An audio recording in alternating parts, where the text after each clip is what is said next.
بسم اللہ الرحمن الرحیم۔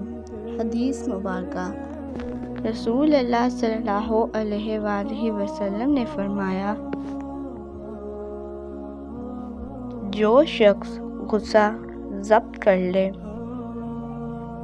حالانکہ وہ اسے کر گزرنے کی استطاعت رکھتا ہو تو قیامت کے دن اللہ تعالیٰ اسے لوگوں کے سامنے بلائے گا اور اسے اختیار دے گا کہ وہ جس روح کو چاہے منتخب کر لے۔ رسول اللہ صلی اللہ علیہ وآلہ وسلم نے فرمایا، اللہ تعالیٰ نے میری امت سے غلطی، بھول اور وہ گناہ معاف کر دیے ہیں جن پر انہیں زبردستی مجبور کیا گیا ہو۔ رسول اللہ صلی اللہ علیہ وآلہ وسلم نے فرمایا، تم میں سے کوئی شخص کسی کو میرا بندہ اور میری بندی نہ کہے۔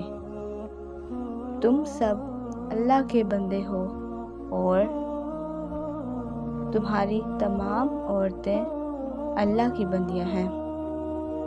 البتہ یوں کہہ سکتا ہے، میرا لڑکا، میری لڑکی، میرا خادم، میری خادمہ۔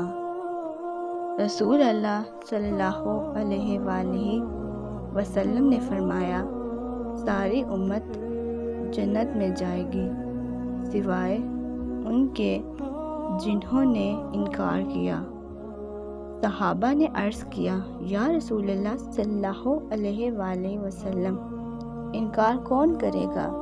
آپ صلی اللہ علیہ وآلہ وسلم نے فرمایا، جو میری اطاعت کرے گا وہ جنت میں داخل ہوگا اور جو میری نافرمانی کرے گا اس نے انکار کیا۔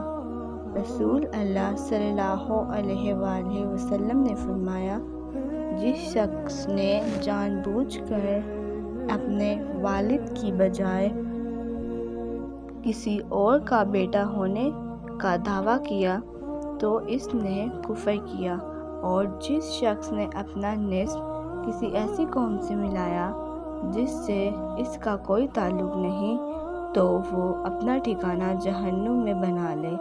رسول اللہ صلی اللہ علیہ وآلہ وسلم نے فرمایا، لوگوں، میں اللہ تعالیٰ کے سب سے زیادہ قریب وہ شخص ہے جو سلام کرنے میں پہل کرے۔